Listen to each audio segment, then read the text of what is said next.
Hello and welcome to the School Can't Experience podcast. I'm Leisa Reichelt and this podcast is brought to you by the School Can't Australia community. Caring for a young person who is struggling to attend school can be a stressful and isolating experience, but you are not alone. Thousands of parents across Australia and many more around the world face similar challenges and experiences every day. We are joined today by a very special guest, Dr Naomi Fisher. Dr Fisher is a UK-based clinical psychologist who specialises in parenting and education and has her PhD in autism. On her website, she says, the thread that ties her work together is her willingness to take a step outside the conventional and to challenge the status quo, even when others disagree. So I think she's going to fit in perfectly around here. Tiffany Westphal, who is a director at School Can't Australia, is also joining me today to talk with Naomi about burnout in our kids. Where does it come from? How can we recognise it? And what should we do? All right, then. Let's get started. Naomi, I think you are going to be pretty well known amongst the people who are listening to this and people in the School Can't community in Australia and probably all over the world. I would love to hear from you, just like a potted history of Naomi's life. What's the pathway you've gone through to get you to doing the work that you do today?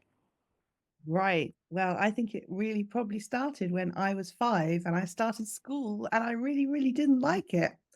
So my first school experience was one of feeling really unhappy and feeling really alienated at school. So actually, I started to say I didn't want to go to school when I was 5, and my parents changed the school, and that was okay. My next school was very different, alternative, progressive school, and it was all fine. But because of my parents' work, we moved a lot. So I actually went in total to about 11 different schools when I was growing up.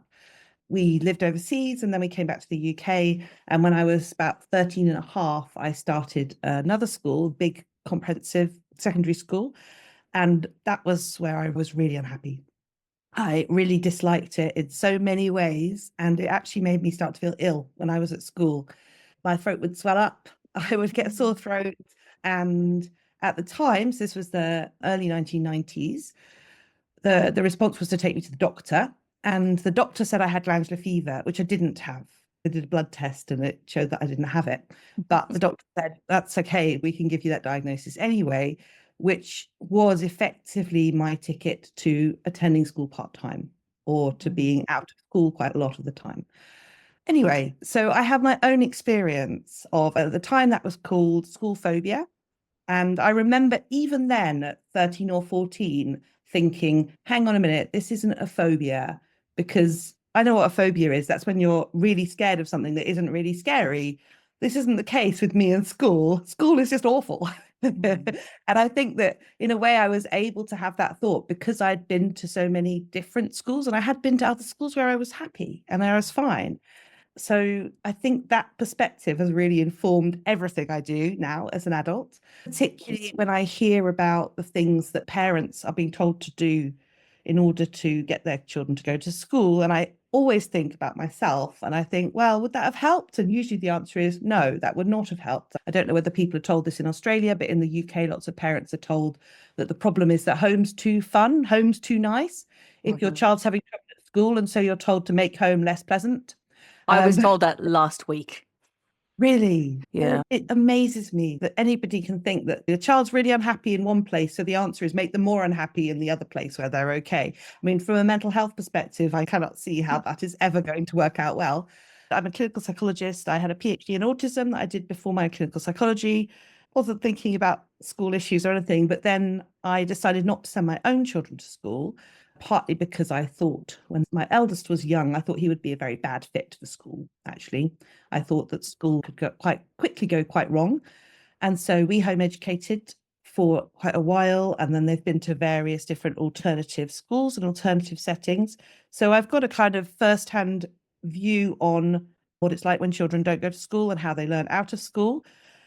And then as they started to get a little bit older and went to a learning setting rather than being at home all the time, I had more time to think. And I was starting to think about my first book, Changing Our Minds, because I was thinking, as my training as a clinical psychologist and what I see happening in schools, so much do not come together. The things that I was taught that children need, the things that I can see that my own children need, isn't what we're providing in schools.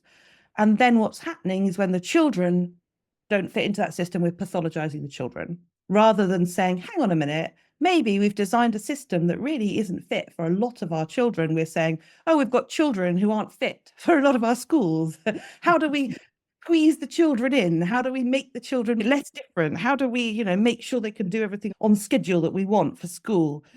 And particularly seeing in the last 20 years in the UK, and I don't know if it's the same in Australia, the education system here has got much more exam focused, much more pressured, much more kind of what they call accountability, but what it means is testing children all the way through school. It's become a very anxious system right from the start. And it means there's very little flexibility.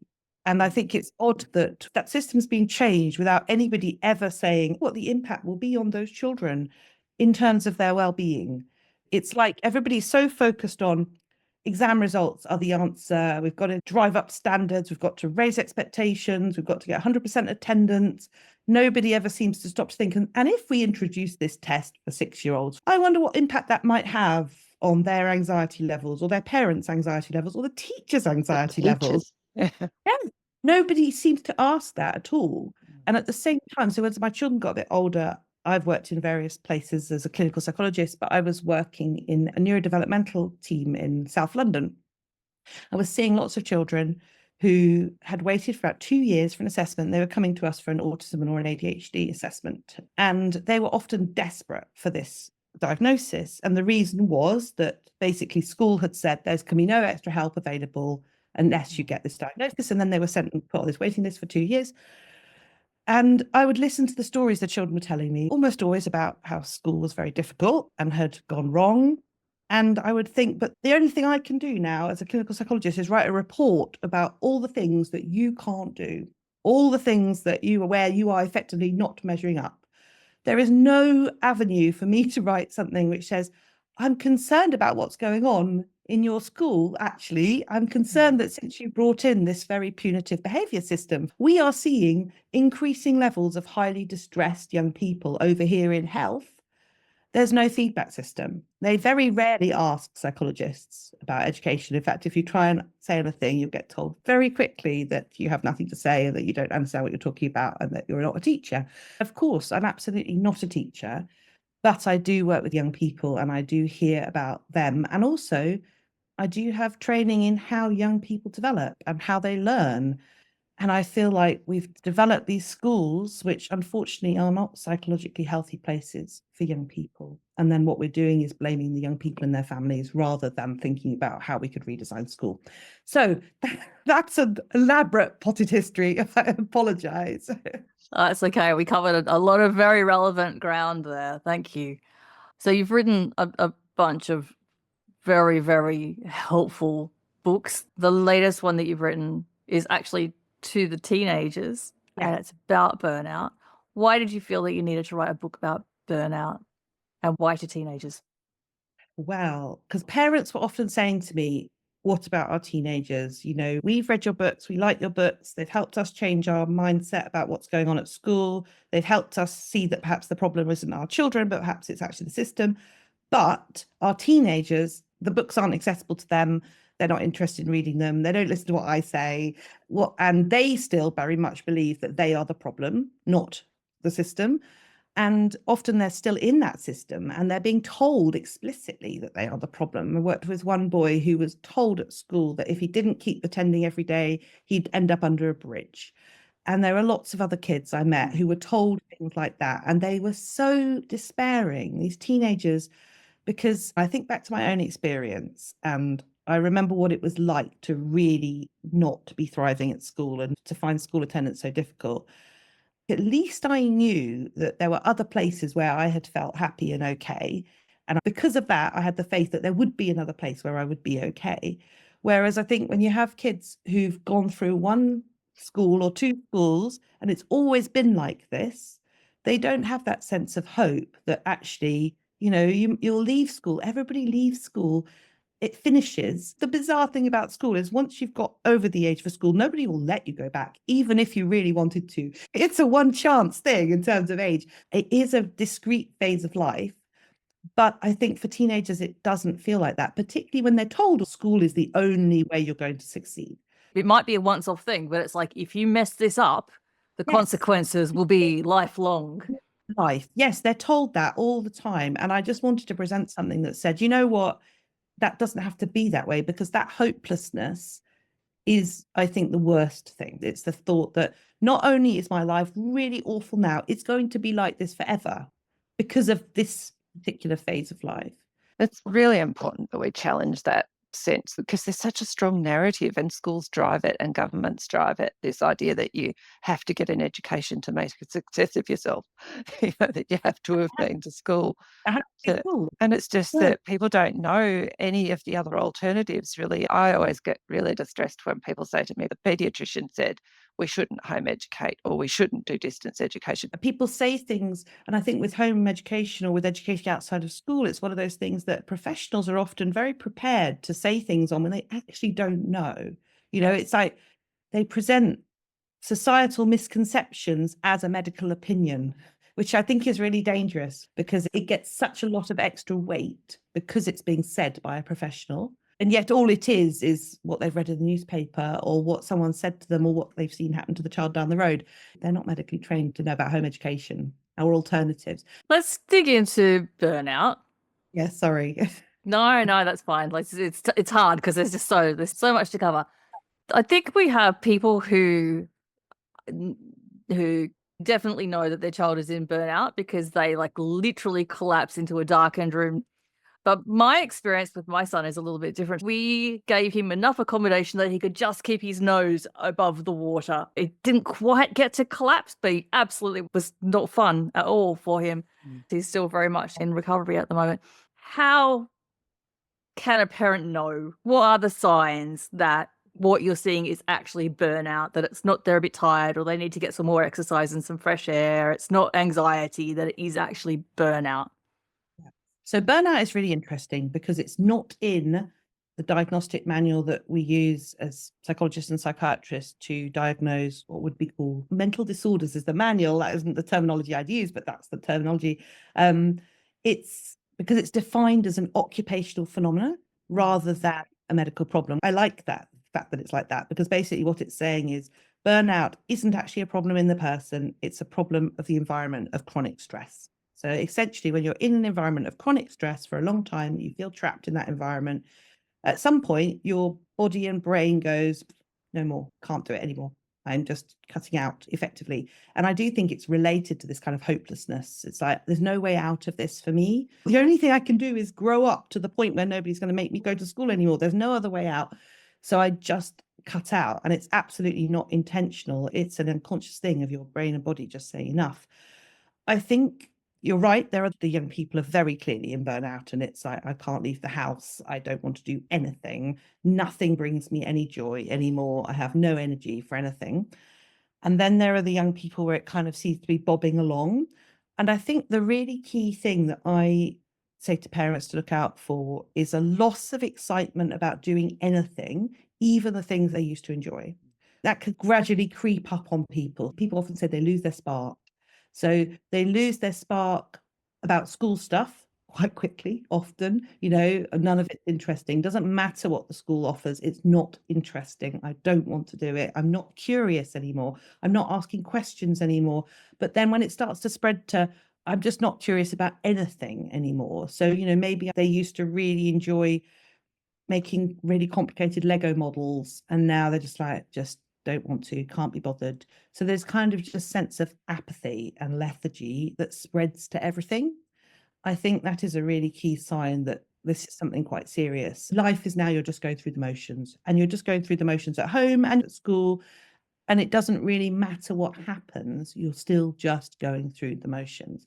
There might be a couple of days when people are like that in life, but if that's happening on a sustained basis and you're looking back and thinking, for the last 6 months, it's just kind of like nothing is interesting, then I think you need to start being concerned. And of course, the thing is that teenagers move a bit more into that kind of stage slightly anyway. So there can be a confusion of, is this just being a normal teenager? But I think that when there is just no desire to do anything, even like when they're with their friends, they're not animated. When they're playing a video game, they're not animated.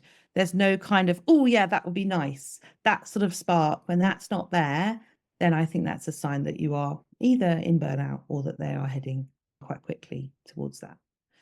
I think Because that's really helpful because I think, especially when you have teenagers, like you say, there is a little bit of that natural inclination anyway. And I have heard so many people, and I've definitely had the feeling myself, where you go, is this kid just getting lazy? Can he just not be bothered anymore? Is my job actually to push? What I should be doing now is to not let him get lazy, keep him motivated, keep pushing. And it can take time, I think, can't it, to distinguish. it's very subtle. I just want to ask, a lot of the signs of burnout seem very similar to signs of depression too. Yeah. And I think that was the first thing that our general practitioner did an assessment on my child for depression. And so then that ensued a certain treatment plan. And I just wonder if you have some reflection on the The difference. treatment. What were they asked to do for depression? Oh, medication. Okay. and, CBT and All right. coping skills. But get outside, go for a walk, Yeah, get some fresh yeah. air, and go talk to people. All of Yep. these things, which More do sound like a good demands, idea. exercise. Yep. So, I mean, it's the first thing to know is that this whole area is much more vague than everybody thinks it is. When we say given a diagnosis of depression or anxiety, that means that we know what that is and that's different to everything else. In fact, it's all much more blurred. We know now from the science that basically you can't divide people up easily into different diagnostic groups. They're all much more, it's just a lot more complicated. So I think the main problem with a diagnosis of depression is that basically again puts the problem back into the child. Yeah. So it says we need to change their reactions to this environment, which is why you've got the medication or the CBT. And I think the absolutely key thing is that people need to be thinking, so what's going on in this child's life that isn't working for them, rather than what's wrong with this child right now? And that should be the first port of call. Because even if a child's depressed, the first question should be, so why are they depressed? It isn't just something that arises out of nowhere. Yeah. A lot of depression is that reaction to life circumstances in the same way as burnout can be. So let's think about what's going on in their life before we think about how to change them. I'm a psychologist, not a psychiatrist, so I don't prescribe medication. It can sometimes help, but none of these things should be used to try and push a child back into an environment that wasn't working for them. That's the thing. I don't think any intervention should be used in that way. The first thing should be to, why is this not working for this child? We need to be open with, there needs to be the idea, maybe school isn't the right place for this child. Maybe this school isn't the right place for this child. I agree. One of the things we say at School Can't Australia is that we need to look upstream of mental ill health because mental ill health is like smoke in relation to a fire. It's what's caused the house to catch fire. What's going on for that kid? What are the stresses? Often mental ill health is like physical ill health. If you're stressed for long enough, you become mentally unwell. You become eventually physically unwell. And that's what's happening to our kids. Yeah, one of the things I say in the burnout book is that these things are signs, not causes. So I think there's a picture from one of my other books where there's a child holding up semaphore flags and they say on them things like self-harm, meltdowns, and controlling behavior. They're all signs that things aren't going right in this Signs of child's life. distress. Yeah.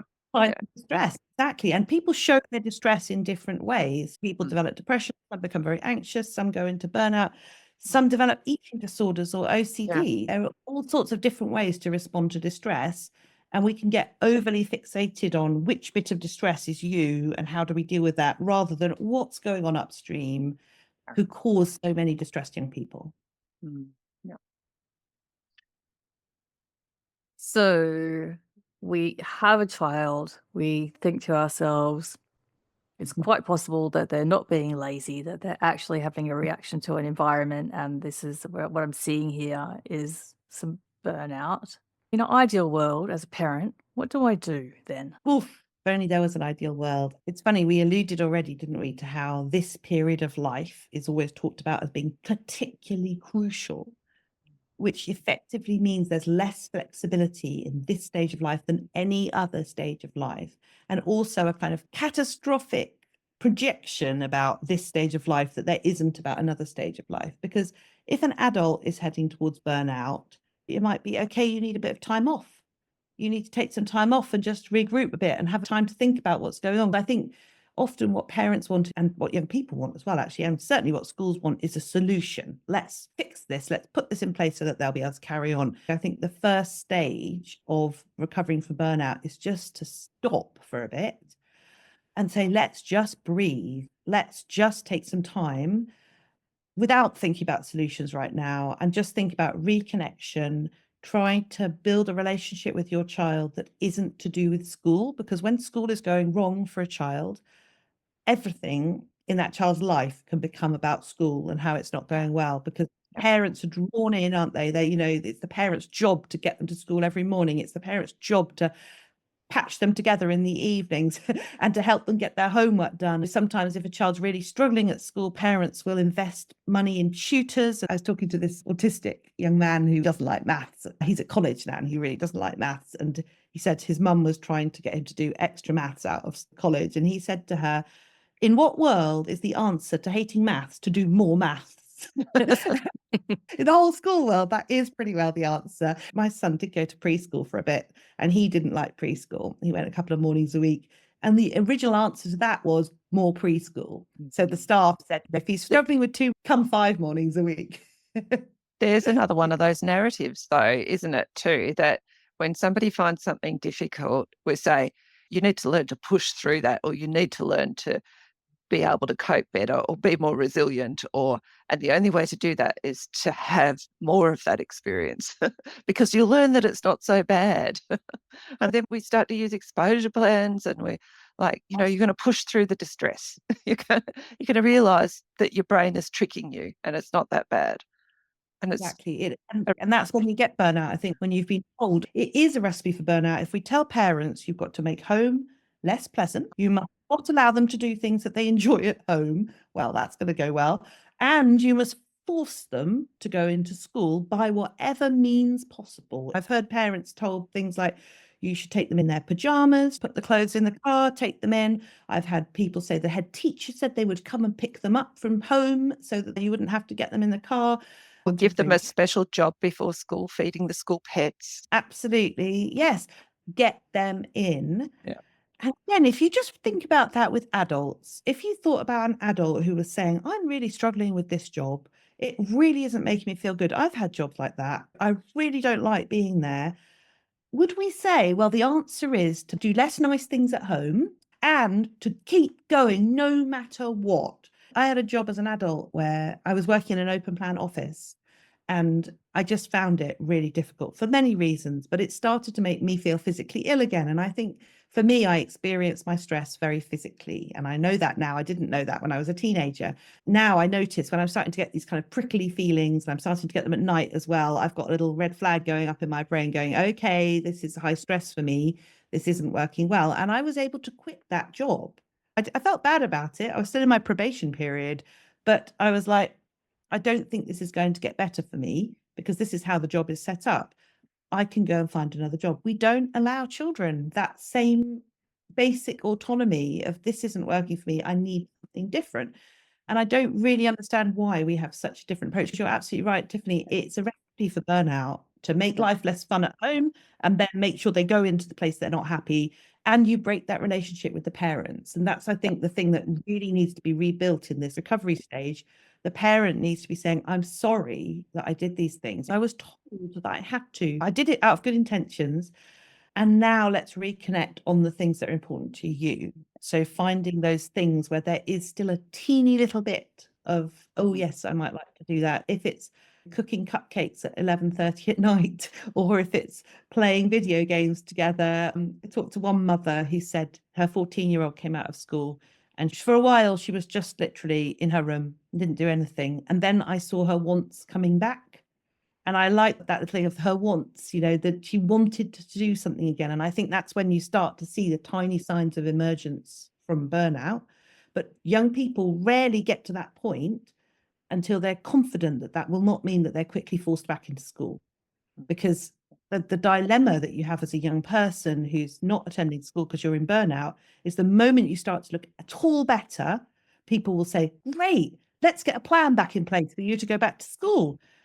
It's an impossible situation. It's not consciously impossible. They're not consciously thinking, I must get better. It is literally impossible to get better if you know that's just going to mean a quick return to the place that made you so unwell in the first place. Yeah. I feel so guilty listening to this. I really do. No. Well, because it can just take it, like we get so indoctrinated, don't we, on the way through as to like what needs to happen. All the other messages really are you just need to do everything you possibly can to keep them at school. Try this, try this, try this, try this, and you work your way through all of these different ways, and actually all you're doing is prolonging the situation. Yeah.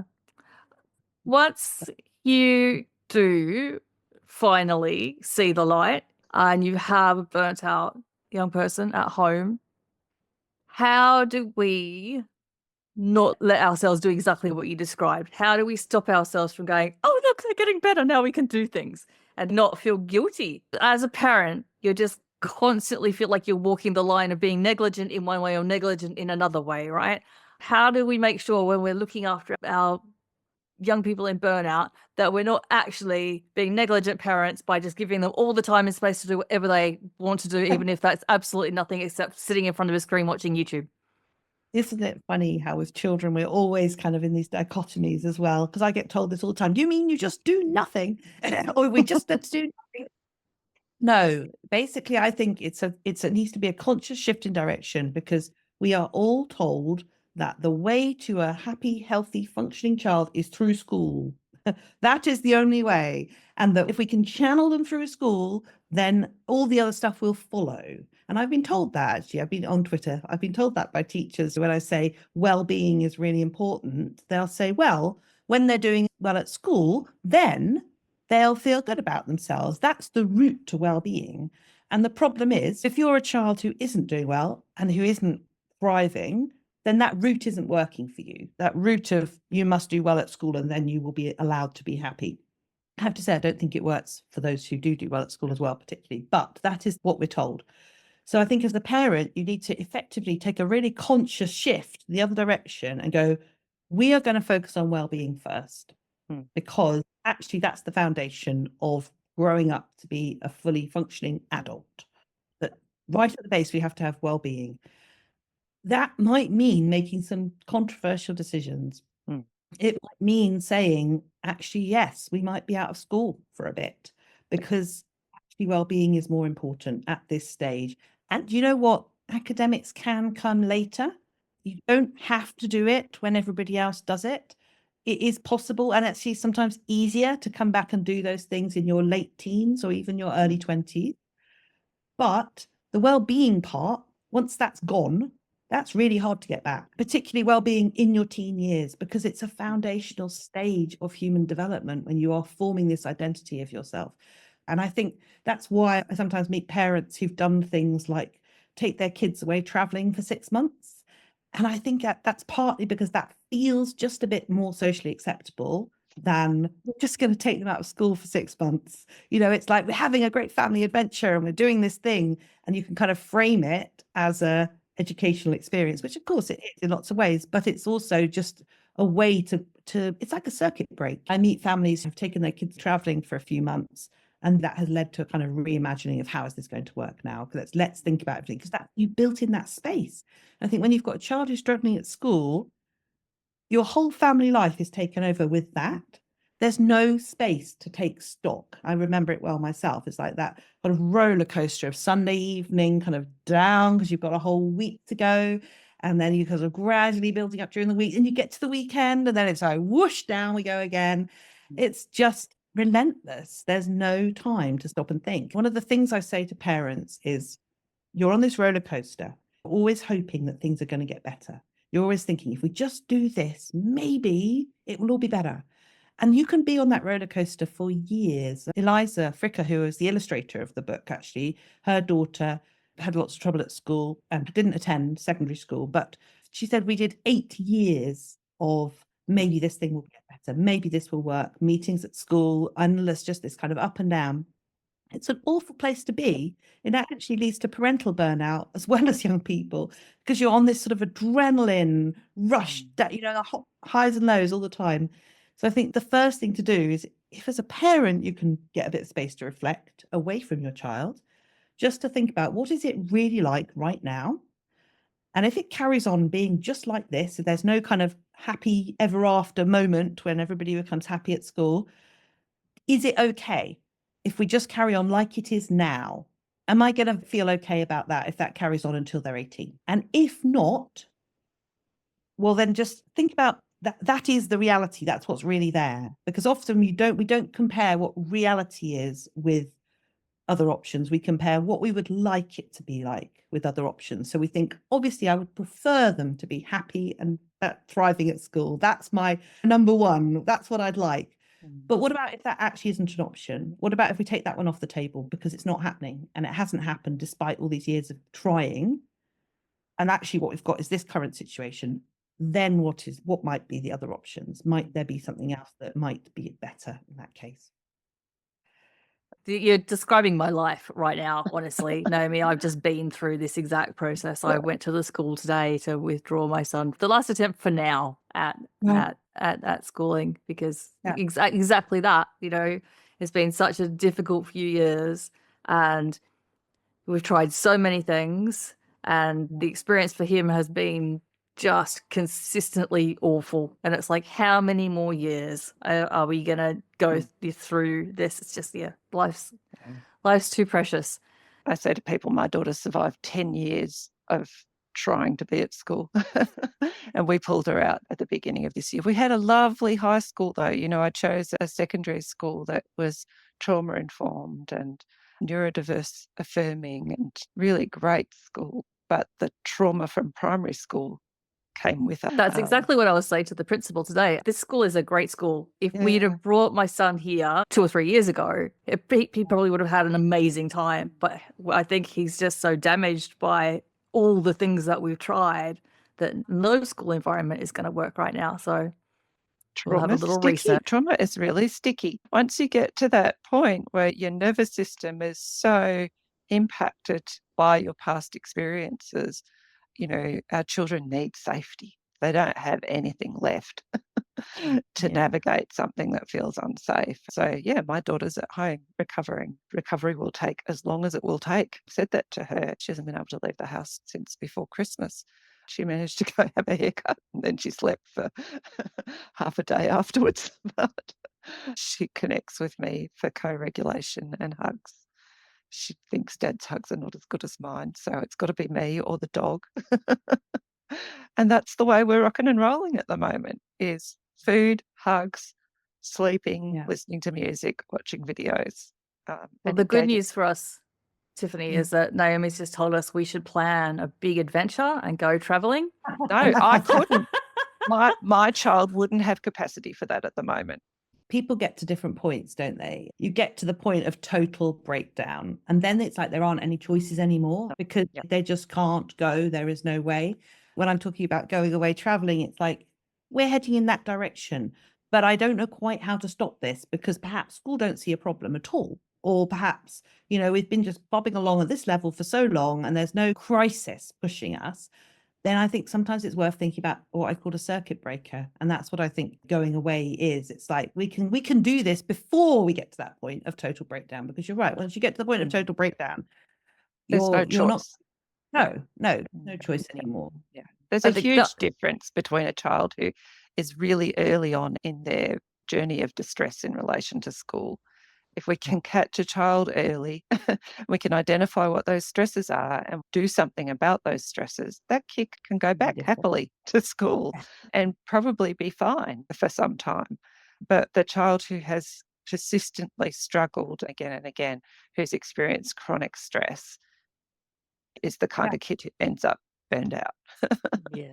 I think one of the other things when you were talking about traveling, you talked about the socially acceptable version of taking time out from school. I wonder if we can just touch briefly on the socially unacceptable way of taking time out from school, which is to sit in your darkened room with the curtains drawn in front of a screen, gaming or doing things on screens. There you've combined two of the most difficult social aspects of parenting, which is not being at school and letting your kids have extensive amounts of screen time.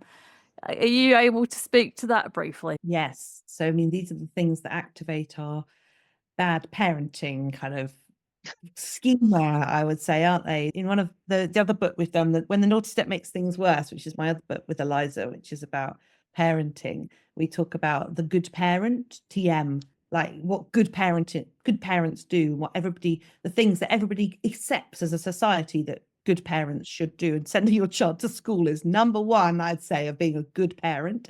And then limiting screen time is another part. And then there are all the things like making them share and take turns and please and thank you and all those kind of things. Lots of sport. Oh, yes, playing sport. You've got to get your tick boxes of what the well-performing child does, because I say that they basically judge parents by what their child does. So the child is the outcome. And if your child is performing up to these levels, then you are a good parent. That reflects back on you.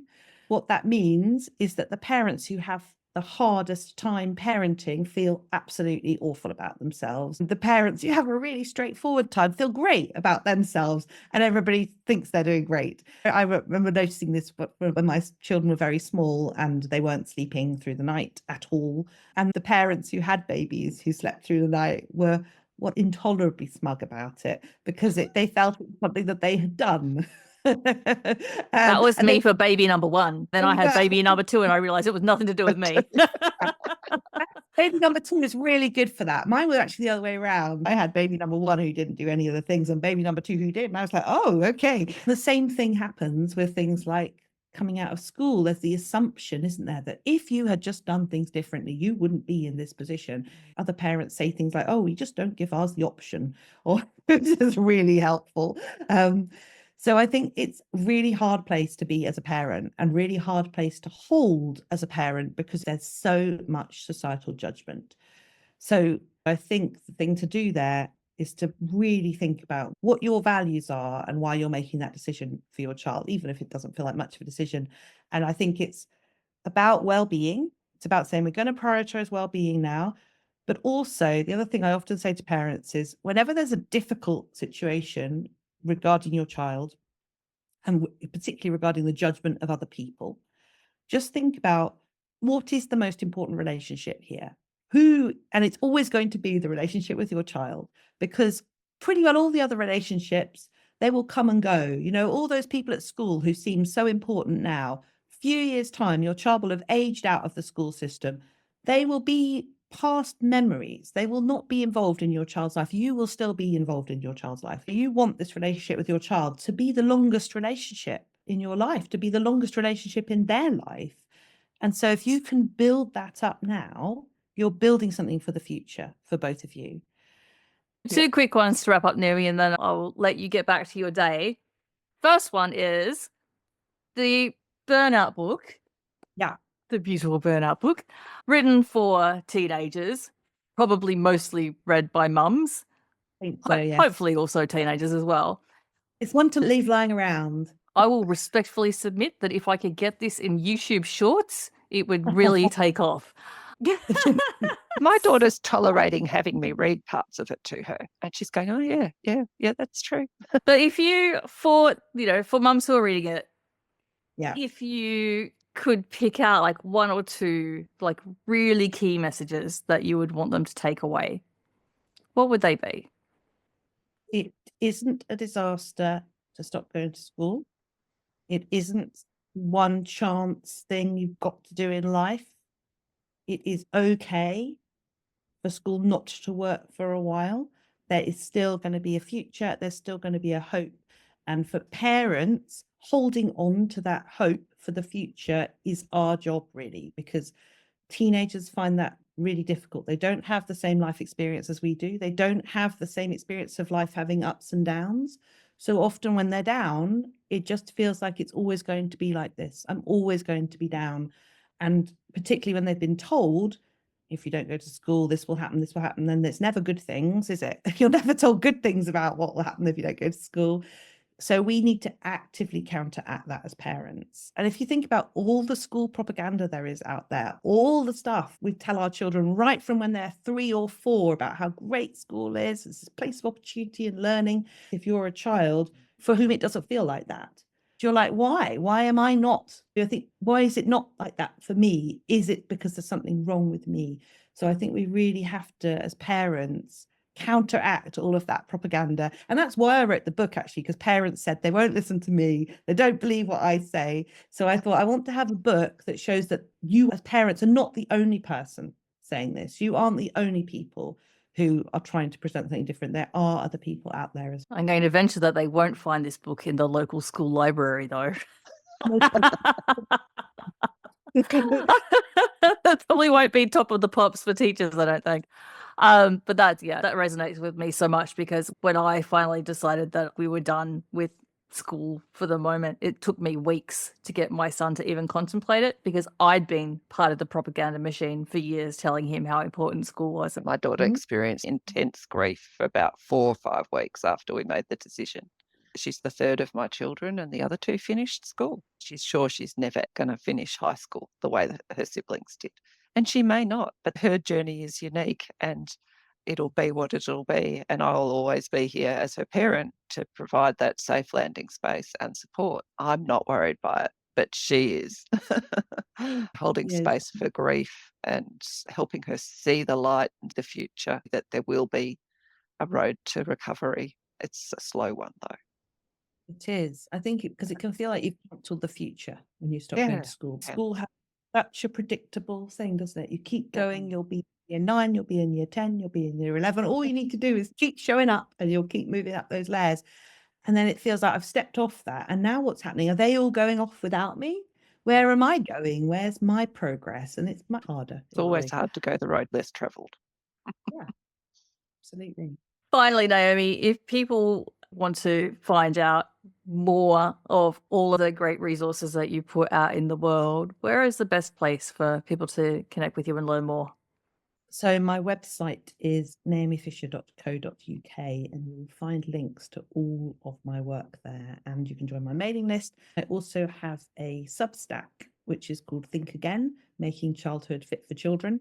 If you're not a social media person, or if you don't want to sign up for mailing lists and things, then that's a newsletter that just comes once a week into your email. That's a good place if you want to share my posts, because I put lots of stuff out there on Facebook and Instagram and LinkedIn, but it kind of disappears after a while. You know, it's hard to search it. But on the Substack, you can go back and there's an archive of a couple of years of short things that I've written. Those are the places to start. Amazing. And I would thoroughly recommend the webinars that are on there. There's a whole selection, and I personally have found them extremely helpful on difficult topics.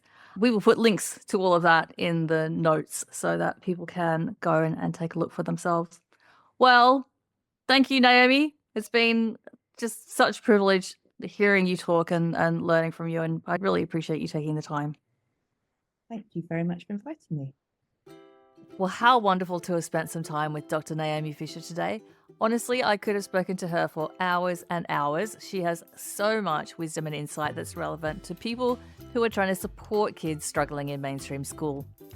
I really do recommend taking a look at Naomi's website. She has an abundance of resources that tackle some of the stickiest topics that you're likely to come up against. I've put a link in the episode notes for you to take a look. I also put a link to the School Can't Australia website, which has more resources and the opportunity to donate to School Can't Australia. Your tax-deductible donations help us to raise community awareness, partner with researchers, produce resources like webinars and this podcast. All of these things assist people who are supporting children and young people experiencing school can't. If you have an expert that you would like us to talk to on the podcast, please email us and let us know, and we will do our best to get them on. You can email us at schoolcan'tpodcast@gmail.com. If you're a parent or a carer in Australia and you are feeling distressed, remember you can always call the parent helpline in your state. A link with the number to call is also in the episode notes. Thank you again for listening. I hope you enjoyed meeting Naomi, and we will talk again soon. Take care.